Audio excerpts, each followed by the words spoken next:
Hello everyone. In our last chapter we discussed about electronic configuration. Okay, that topic is chapter is completed, atomic structure. Right, now here we are going to start one more new chapter. Right, this is also an important chapter. You will get one long question from this chapter in 10th class annual examination. Right, the chapter name is classification of elements, the periodic table.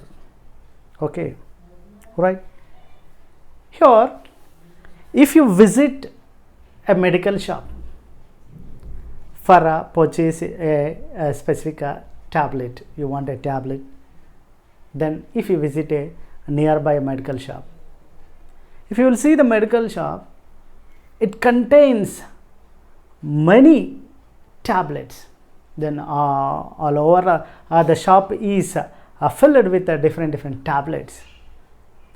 But we feel that it is difficult to find which tablet we are asking. Why? Because it has many number of tablets. But if you ask about a particular tablet to the shopkeeper, and he will keep his hand directly on that table, near that tablet only. How it is possible? Like if you visit any supermarket, right, like or D-Mart or any Reliance shops, right, if you enter into that supermarkets, there the arrangement of products are in the different manner. If you want soaps, then all soaps on one side. If you want any powders, all powders one side.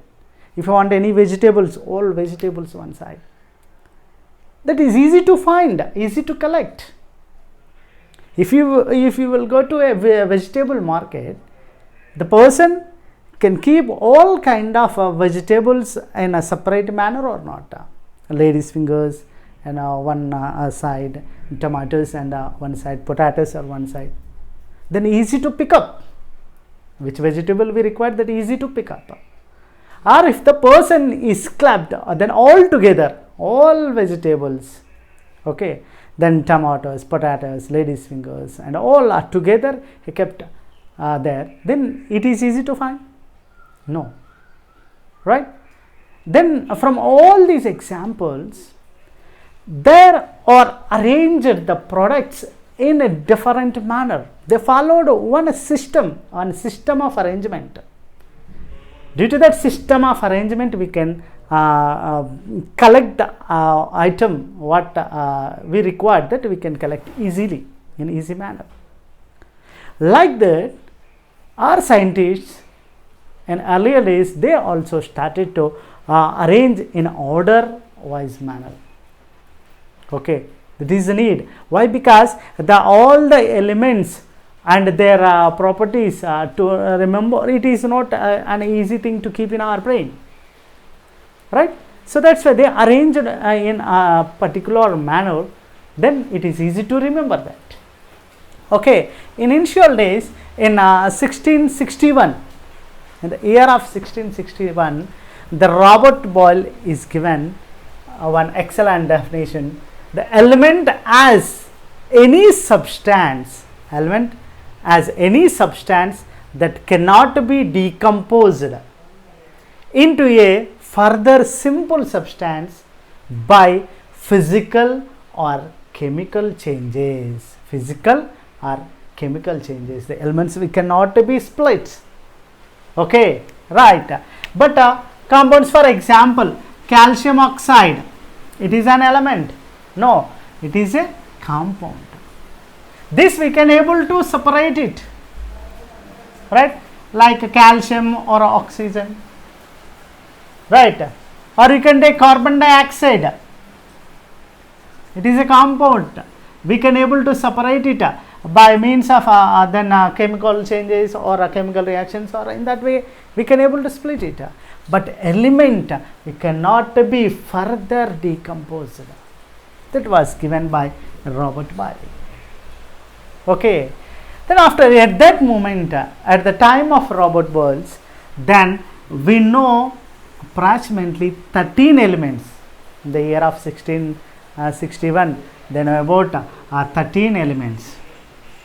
Okay, and at end of the 18th century, that means in the time of Lavoisier. Okay, in the time of Lavoisier, still 11 more elements are discovered. Okay, then in the year of 1865, the elements are discovered up to 63 elements. Right, in the year of 1661, only 13 elements. The elements are started with 13. Then after, in the year of 1865, it reaches up to 63 elements. Okay, and in the year of 1940, 91 elements are naturally discovered, natural ones, and 17 elements synthetically they discovered. Scientists have discovered the 91 elements are natural ones, and 17 were synthetic. Then approximately how many? Then 108 elements in the year of 1940. At this moment, we have more than 115 elements. We have now more than 115 elements. Is it possible to remember all the 115 elements and their compounds, their reactivity in an easy way? No. To that sake, then our scientists are started classified. Okay, they classified, and we learn in our 8th class some of the materials are classified into metals and non-metals. We classified into metals and non-metals. In the 8th class you have learned, right, metals and non-metal chapter, right, which are lustrous. Those are we can consider as metals, and by the taking of many characteristics we followed to separate the metals and non-metals. Okay, then chlorine and fluorine are for example of non-metals, right. Calcium and sodium, these are examples of metals we classified. And here we have one element, that is aluminum, right. It has some metallic nature and some non-metallic natures. It has both. It has metallic nature and as well as non-metallic natures. Then sir, it is considered as metal or non-metal, right. Here sir, here calcium and sodium, they have only metallic nature, then we call as consider as metals, we classified as metals. And here chlorine, fluorine, such so and so, those are non-metallic nature, so that's why we call as non-metals. But here aluminum, it has metallic nature and as well as non-metallic nature, right, got it. And so this kind of are called as, this kind of elements are called as metalloids. What we call metalloids. Such kind of materials, elements are called as metalloids.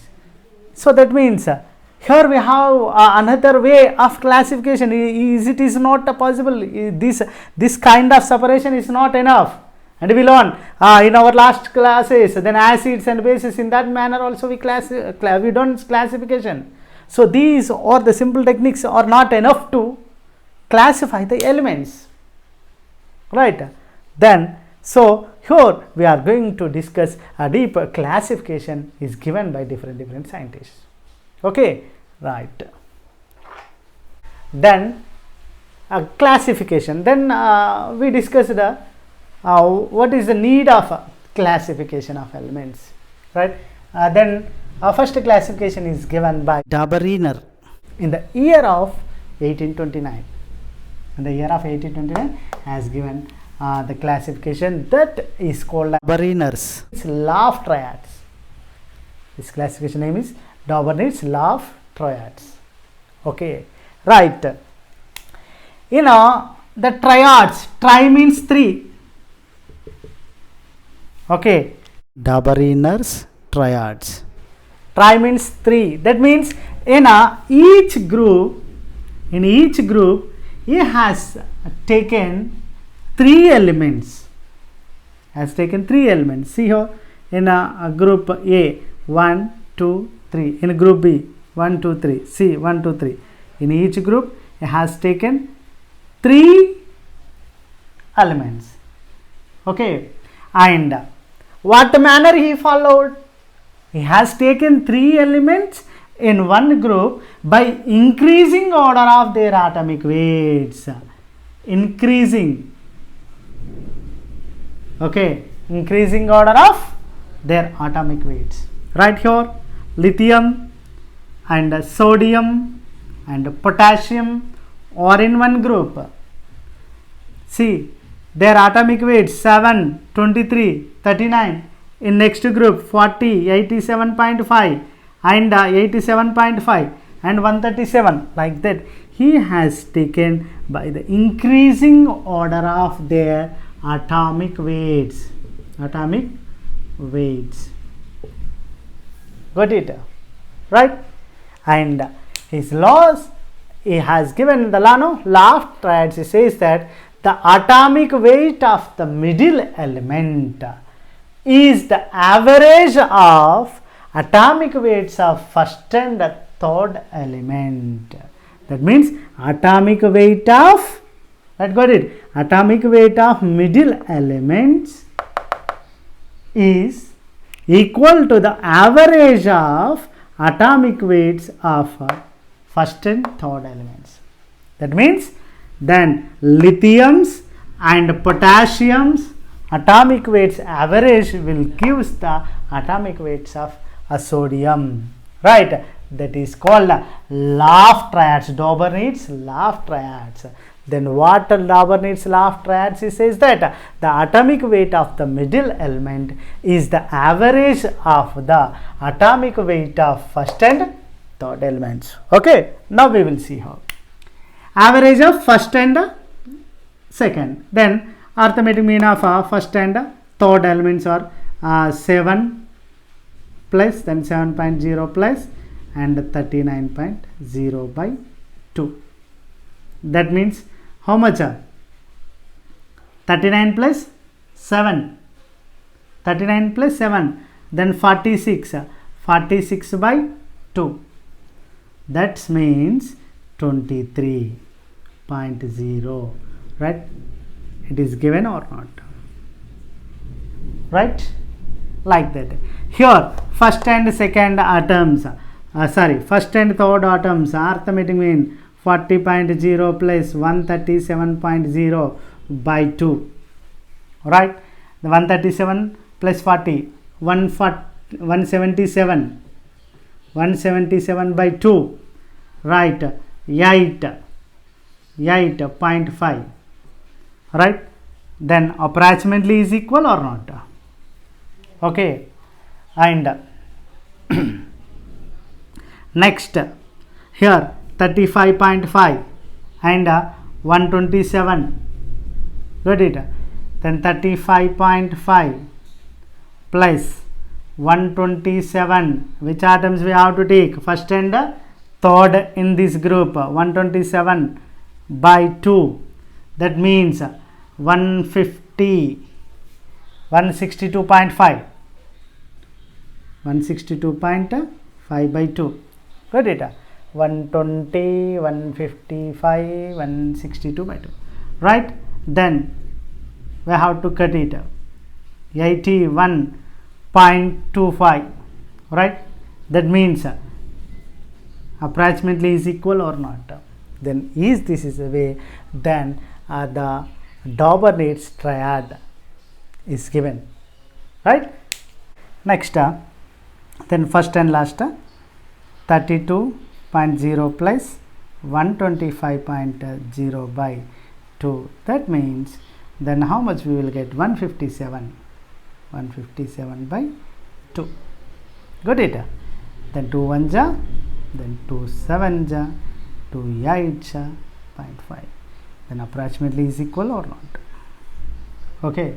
Right. Next, Then first and last 55.0 plus 56.0 by 2. That means 55, 110, 111, 111 by 2. Okay, that means then 55.5. Okay, right. Then this is the way he was arranged the triads in his group. Okay, and this Dauber-Naitz law of triads have some limitations also.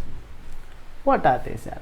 In that, first limitation is, at that moment all the known elements are not included in his triads.